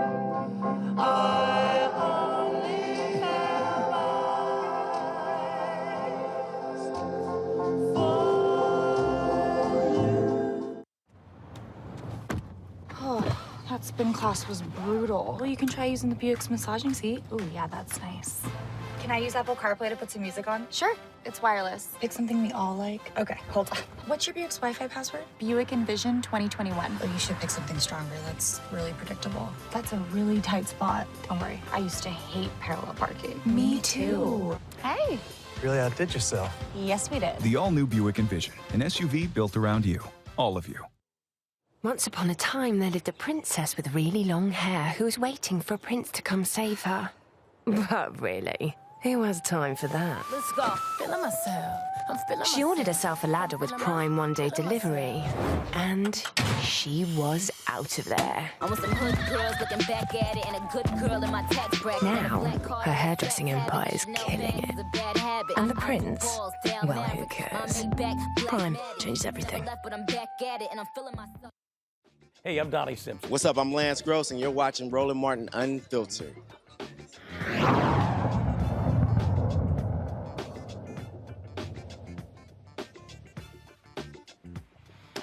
All right, folks. So today is Veterans Day here in the United States, and when we think about how America treated its veterans, it has not always been good, especially its black veterans. Congressman Jim Clyburn, as well as Congressman Seth Moulton of Massachusetts, they want to fix a particular issue. This is the Philadelphia Inquirer, and they're reviving, this is what the lead says, reviving an effort to pay the families of black service members who fought on behalf of the nation during World War II for benefits they were denied or prevented from taking full advantage of when they return home from the war. They would give benefits to the surviving spouses and all living descendants of black World War II veterans whose families were denied the opportunity to build wealth with housing and educational benefits through the GI Bill. Now, people don't understand this here. And I want to go to Greg first on this because there was a book that was done, Greg, called When Affirmative Action Was White. I think it was Ira Katzenbach. Yeah, that's right. I think it was, and that was. Yeah, that's right. Huh? That's right. Ira Katzenbach. And yes. What he laid out, and I think that was even a documentary that was on PBS. What he laid out in this book is that the GI Bill was the greatest affirmative action plan in the history of America, probably second to the Homestead Act, where millions of land was given out to white folks, and how white America, they benefited as a result from that of being able to go to college, being able to buy houses, being able to get low interest lines of credit and loans as well. Explain to people who don't understand what the GI Bill after World War II meant to white America and how black folks were frozen out of that economic opportunity. Yes, sir. And we're all nodding our heads vociferously. So I think we all understand. In fact, we may have all benefited directly or indirectly from the GI Bill. I mean, it's very important to understand. And you're absolutely right. In fact, that's an excellent, that should be probably a selection for Roland's book club, Ira Katznelson's How Affirmative Action Was White, and his follow-up book, Fear Itself, which talks about those New Deal programs and how racism didn't completely shut black folk out, but certainly so severely crippled black folk who should have benefited that it really set the stage for the economy and the structure we have today. And it's very simple. When you have access to capital, like all those veterans were supposed to have in theory, and you exclude black people, white soldiers got low mortgage guaranteed loans to go and purchase their first homes where you build wealth. They also got to go to school on the GI Bill, university education, and it basically built the middle class in the United States of America in the 1950s and 60s. It built and expanded the middle class. Now, those same soldiers, many of them, use those guaranteed mortgages to purchase homes in racist neighborhoods, including newly built places like in Pennsylvania, where they had completely segregated new houses that you could use your GI loan to build. Now, that's important when we look at what's going on now with this bill proposed by Clyburn and Moulton. And I think today, maybe it wasn't today, but Senator Warnock is supposed to be introducing companion legislation in the Senate. Right? So let me just bring it home directly. My father, Haywood Carr, was a World War II veteran. He and 3 of his brothers were drafted out of East Tennessee. Footnote: all y'all think that Saving Private Ryan bullshit where you can't have all the boys in the family come, you better go check World War II. But at any rate, they were all World War II veterans. Now, he's an ancestor, but my mother, who's down there in Houston, will be 95 her next birthday, and my brother and sister are direct descendants. This bill passes, that loan guarantee applies to me too. And you can use the GI Bill to get that guaranteed federal loan to purchase a home as many times as you want. Do you understand what that would do for people? If you had if your father or mother, well, be with the women's there, I guess you got the waves and the wax, but if you got a father who was in World War II, active veteran, and you're a daughter or a son of a World War II veteran, you better be asking people to pass this bill. You better be calling Congress. Why? This could change your life in 2021. And of course, finally, the GI Bill wasn't just about mortgages for homes, wasn't just about education, which is extremely important. It extends to a number of other benefits, including car loans. I mean, it literally put the floor under the middle class in this country. And by shutting black people out, and I've read the bill that was proposed last year and then died from non-action, went to committee and died. In that bill, they literally have to put the word black in to remedy the original legislation that was passed in 1944. I mean, it's a very important bill. This isn't a minor thing.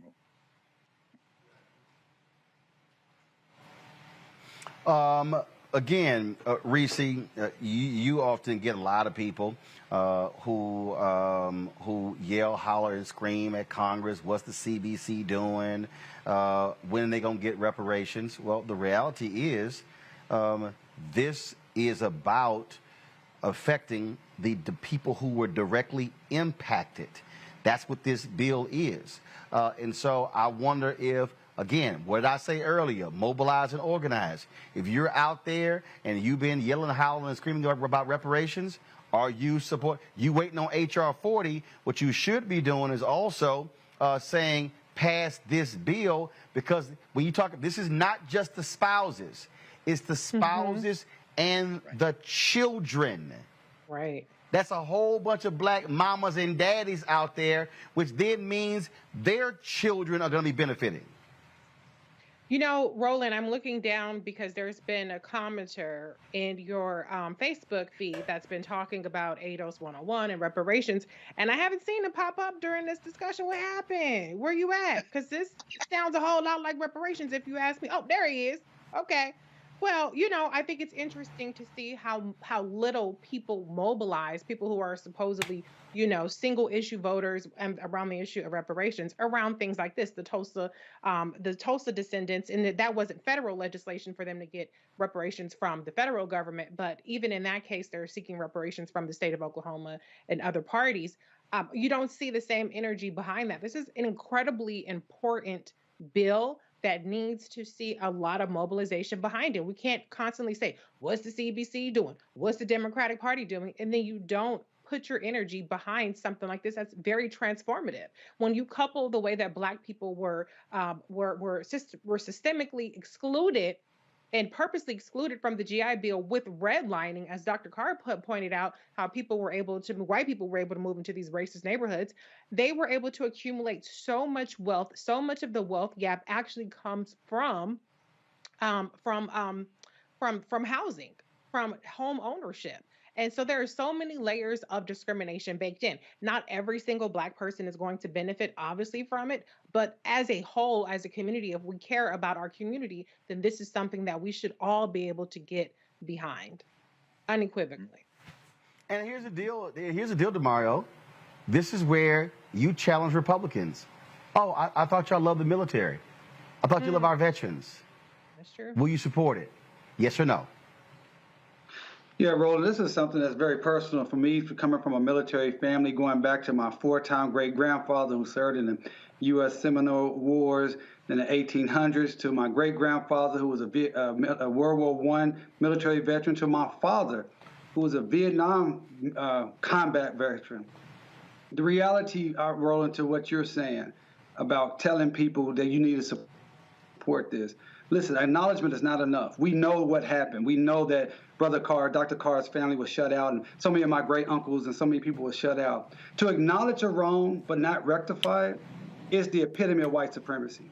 It is worse to not acknowledge if you're going to acknowledge and not rectify.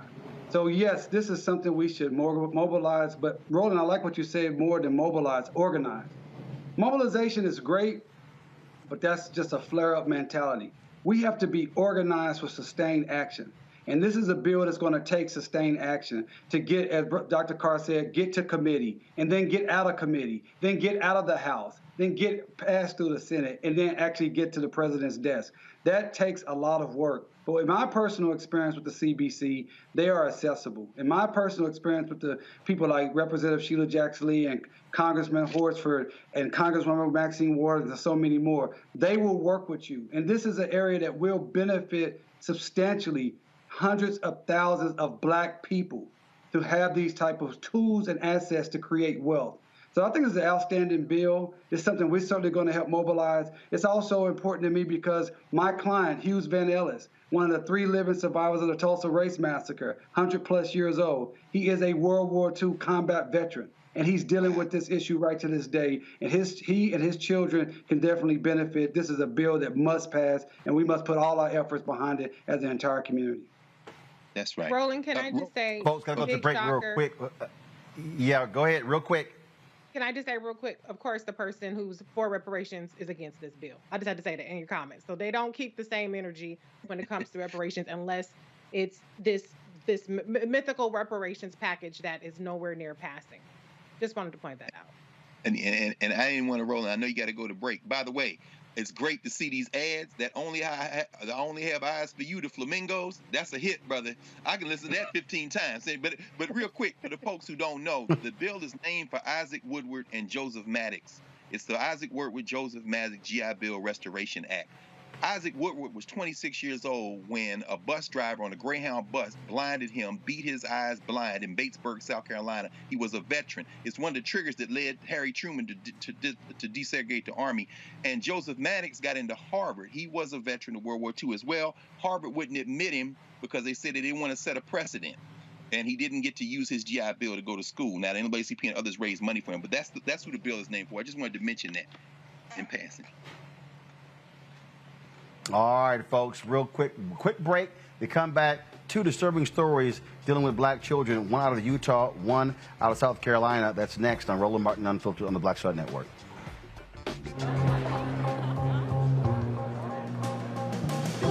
Are the stars out tonight?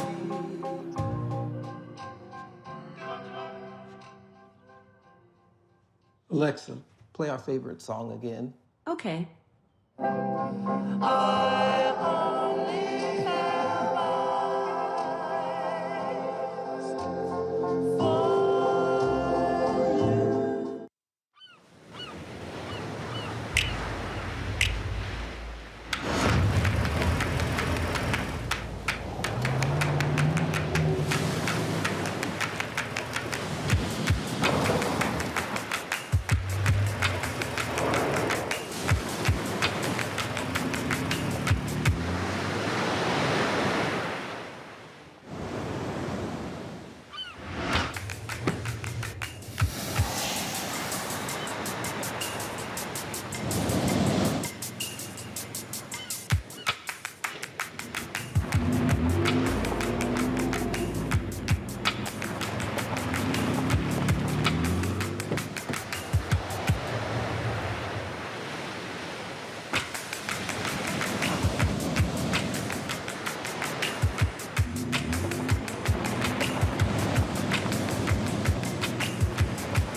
Maureen is saving big holiday shopping at Amazon. So now she's free to become Maureen the merrier. Food is her love language, and she really loves her grandson. Like, really loves. Hey, I'm Amber Stevens-West. Yo, what up, y'all? This is Jay Ellis, and you're watching Roland Martin Unfiltered.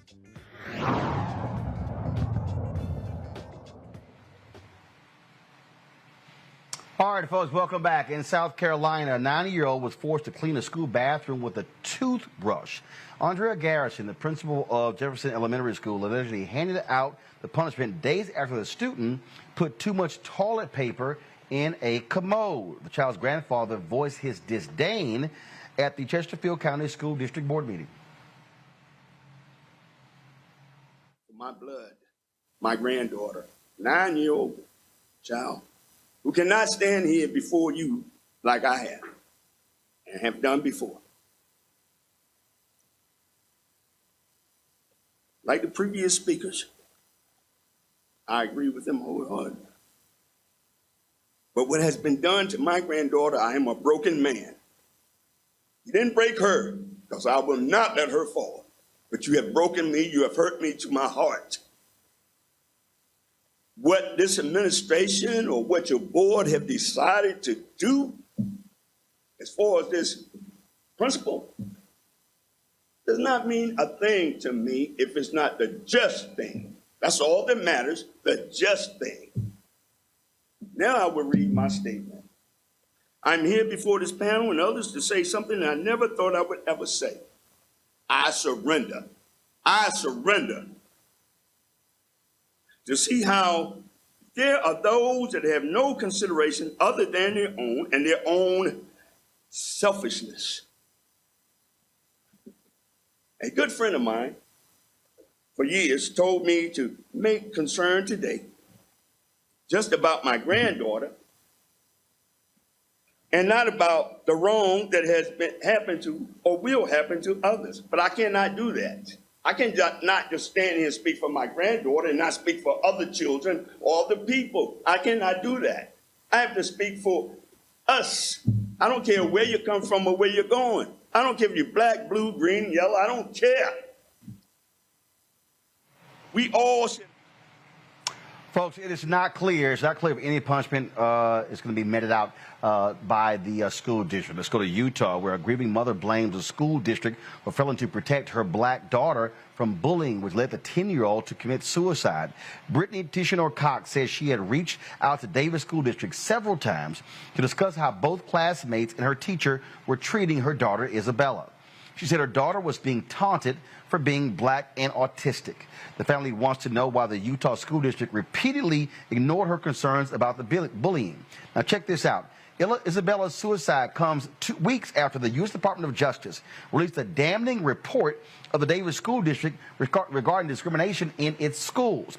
Investigators found that the district administrator intentionally ignored serious and widespread racial harassment in its school for years, failing to respond to hundreds of reports from black students after being called the slave, the N-word, and hearing threats about them being lynched.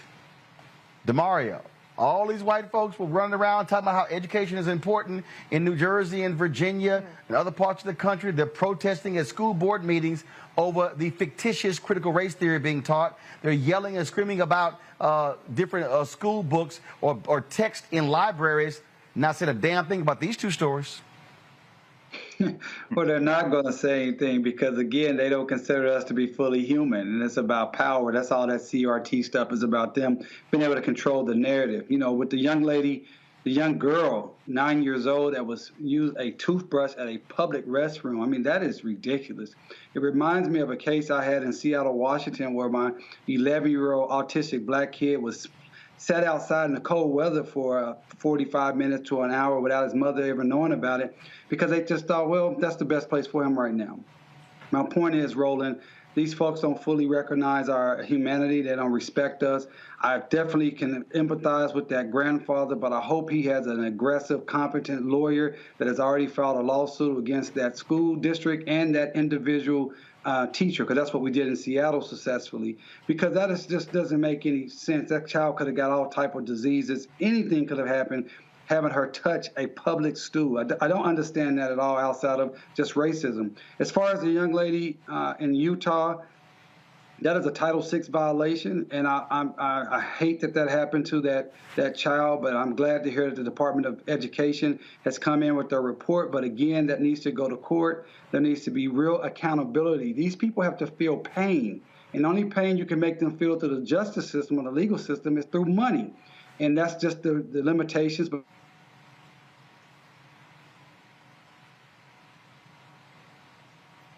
looks like we froze DeMario. Greg, your comment. Yeah, I looked up this woman, the principal there, and the school, Jefferson Elementary. It's only about 375 students. They're 100% Title I. They qualify for free lunch, so they're under the line in terms of class. About a little over half white, 55% white, 30% black, and the rest, various combinations. And that county actually, Chesterfield County, is on the border with North Carolina. In fact, Cheraw is a city in there. That's where Dizzy Gillespie is from, actually, John Burst Gillespie. They racist as hell. So, to hear this elder say that it broke him, no, brother. I tell you what, and I'm just saying this, I'm not advocating for violence, but having worked in Philadelphia public schools and continue to do work in Philadelphia with education, if a child had come home and told their parents or grandparents in Philly that the school teacher had given them a brush and said clean, they would have went into school, beat up the principal, whoever saw it, whoever heard about it. So what we basically see is that in this country, and again, that other case, I agree with Mario, his Title VI case, what we see is they don't care about education. They care about control. They're going to break black people. My students, I say this very quick, my students at Howard, I was having this conversation with them earlier this week, my Education in Black America class. It struck me how many of them say that they felt like they didn't have childhoods when they were in elementary school, junior high school, now middle school, high school, and found themselves often set upon. I had a student tell me this story. One of my law students told me this story last night in class. He's from a town in Georgia, one of those towns where they have 2 separate proms and 2 separate homecoming queens. But the parents of the school, Roland, when they were in middle school, had a meeting because the white girl was dating the black boy.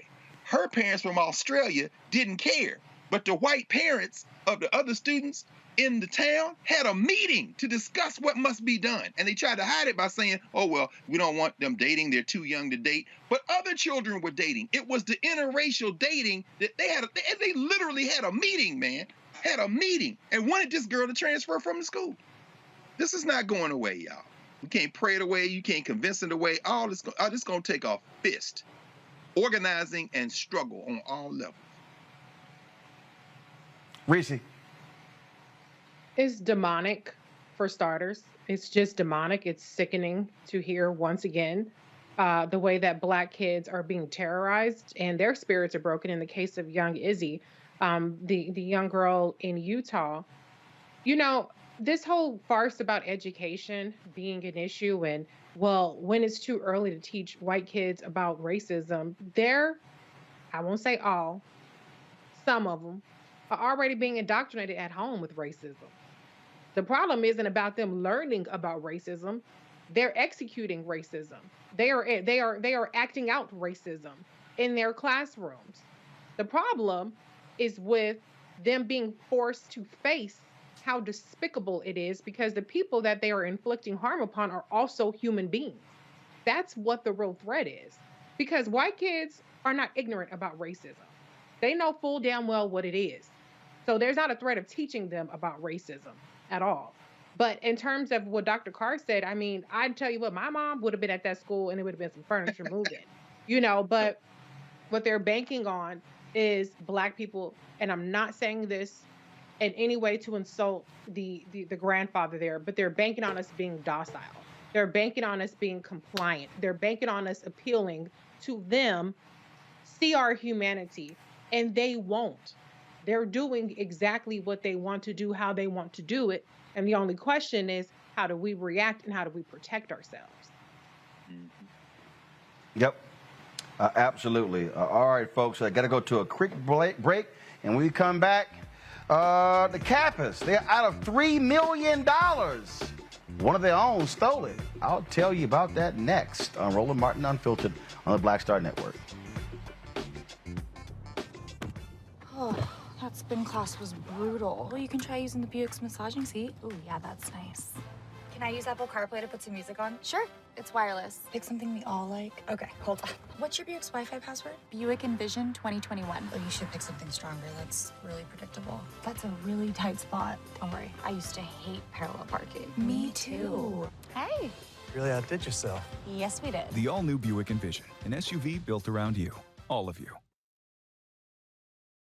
Betty is saving big holiday shopping at Amazon. So now, she's free to become Bear Hug Betty. Settle in, kids. You'll be there a while. Ooh, where you going? Hi, I'm Vivian Green. Hey everybody, this is your man Fred Hammond, and you're watching Roland Martin, my man, Unfiltered.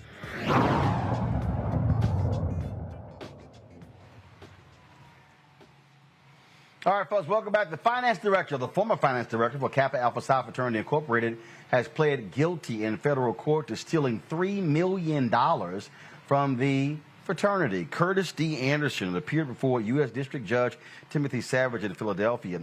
Anderson told investigators he stole the money to fund a gambling habit while struggling with alcohol addiction. He was fired in December 2018 after the fraternity discovered the missing money. The judge is allowing Anderson to remain free until his sentencing in February. The maximum sentence he could be as high as 82 years in prison and a fine of more than $1 million. Let's go to New Orleans. The New Orleans Library Foundation is suing prominent jazz trumpet player Irvin Mayfield. He's actually headed to prison for improperly using monies meant for the New Orleans Public Library. Him and his business partner, Ronald Markham, were sentenced to 18 months in prison for using more than $1.3 million from the New Orleans Public Library for personal use. U.S. District Judge Jay Zaney ordered Mayfield and Markham to pay $500 a month each for restitution, but the foundation believes it may have found a quicker way to claw its money back by suing Mayfield, Markham, and the musical group they once controlled.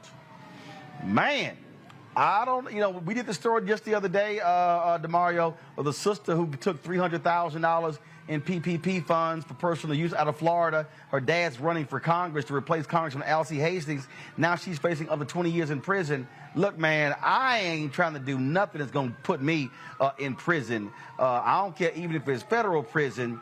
Y'all go ahead and play around with that money and see what happens. No, man, I think the issue, too, is where have your checks and balances in place as a business owner, someone that's running organizations. Make sure you're understanding who's dealing with the money, but you cannot trust any one person to have that much control over the finances. I mean, that's just the reality here. Obviously, our brothers with the Kappas, their system broke down. Obviously, that happened at the public library. So I counsel my clients, particularly when I was representing a lot of NFL guys. I don't do as much of that as I do now. You got to make sure you understand the checks and balances and making sure you're keeping your money tight. And on the other side of the thing, any prison, I don't want to do 1 minute, 1 second in prison. I hate to even go over to the prisons to visit clients, or I actually have programs in prisons, but it's not a place I want to be at any time. Reese, I probably now see why Scott Bolden can't give more money to Roland Martin Unfiltered, because he's trying to help the Kappas out with that $3 million that's missing. Roland, you are so messy. Oh my God, you just do not let this. Okay, I'll be a little petty. I'll be a little petty. You are petty. You are king of petty. Okay.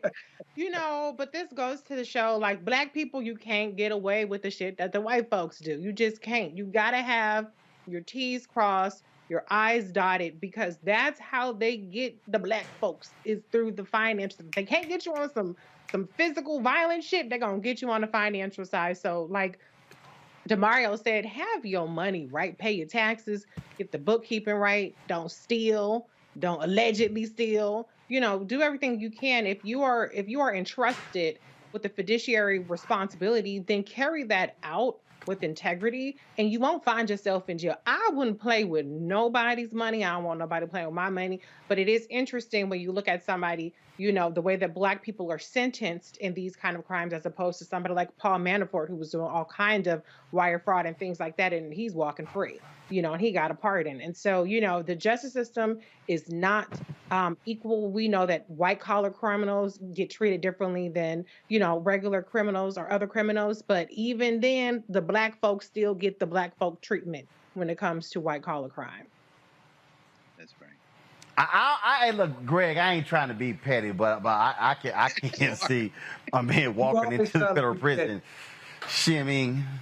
Oh my God. Yeah. I'm sorry. I couldn't. Cat was. I'm sorry. I couldn't help it. I mean, but the story Jimmy said the gone brother had a gambling. The brother had a gambling addiction, which is a very serious deal. So, I get that. But you gotta have somebody checking the finance director. You gotta have checks and balances. That's really, to me, that is the most important aspect of this. Hey. That went over a 6-year period. Period. Hey, again, that's when you doing too much shimmying. You wasn't paying attention to the look. Hey, I got a CFO and a bookkeeper. I can pull up my account right now. What's that $1,500? That's right. I'm just saying, Greg, go ahead. I'm sorry. You got to do that. And again, I just want to, emphasize to everybody, we definitely need the support for Roland Martin Unfiltered. Understand what hard work and sacrifice looks like. Now, I got an Alexa sitting over there on my desk, at my working desk over there. And, I'm definitely not a Jeff Bezos fan, but it ain't nothing but hard work and sacrifice that has allowed the Black Star Network to emerge and force, organized force. I mean, turn Byron Allen into a champion of the race. Roland, you know what I'm saying? To force some of these companies to begin to spend some of these dollars. That's hard work and sacrifice, and you got to dot every I, cross every T, as you said, and keep them books clean so that you can pull up your phone and say, no, here it is. But I'm saying all that in this context. As you say, Reese, as Paul Rosen said in The Emperor Jones, there's big stealing like you does and little steal. Big stealing like I does and little stealing like you does. Joe Manchin, who is the chair of the committee that writes the energy policy in the House of Representatives, owns this stock in Energy Systems Incorporated.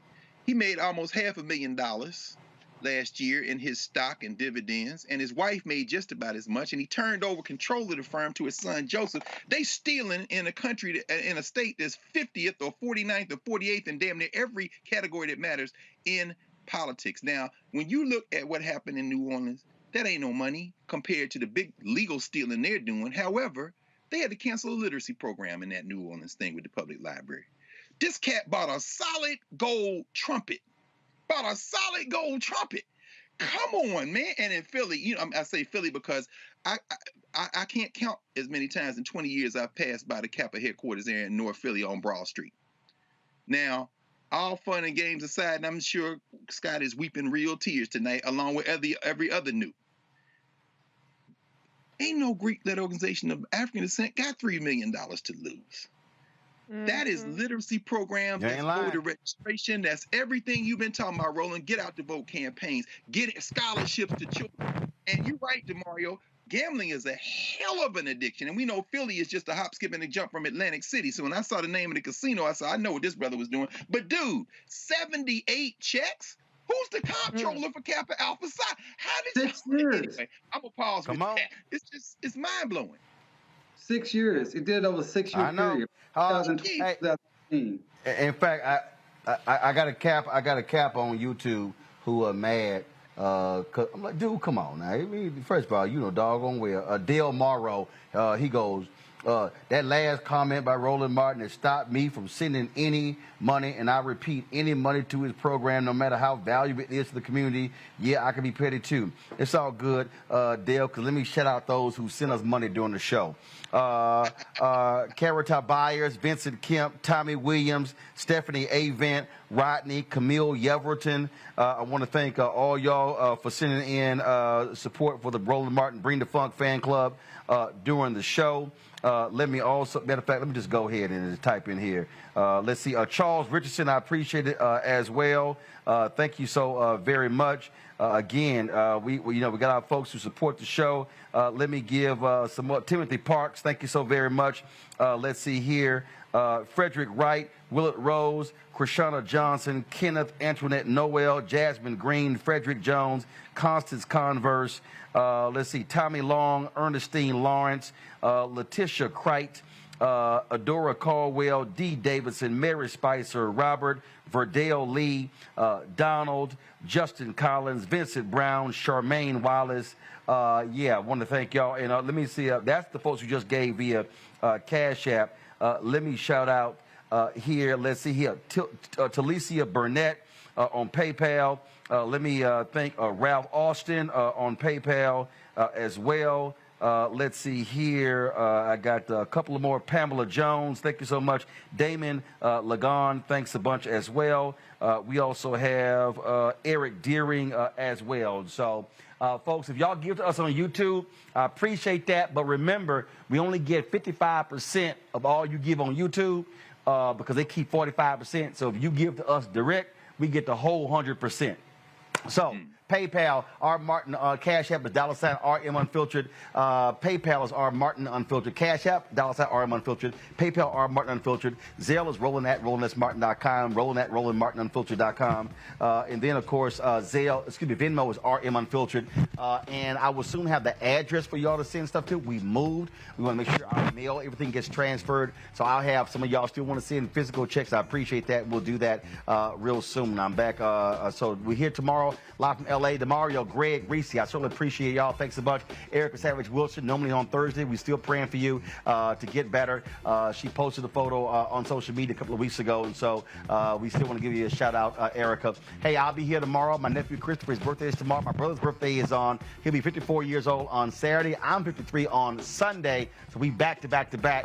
And so that's how we do it. And Fisk University, I'll see you guys on Saturday for your homecoming in Nashville as well. Folks, I got to go. I got to interview Brescia Webb in just a second for our new show, Rolling with Roland on the Black Star Network. We busy here working, folks. But we appreciate all of y'all joining us. I'll see you tomorrow. Ho!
To be smart.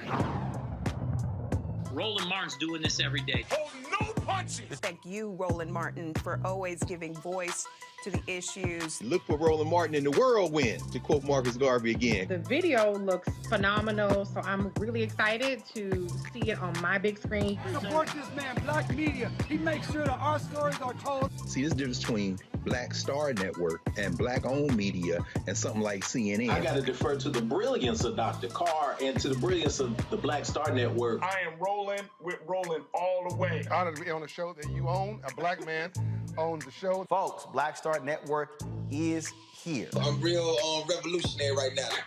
Roland was amazing on there. Stay black. I love y'all. I can't commend you enough about this platform that you've created for us to be able to share who we are, what we're doing in the world, and the impact that we're having. Let's be smart. Bring your eyeballs home. You can't be Black-owned media and be scared. You dig?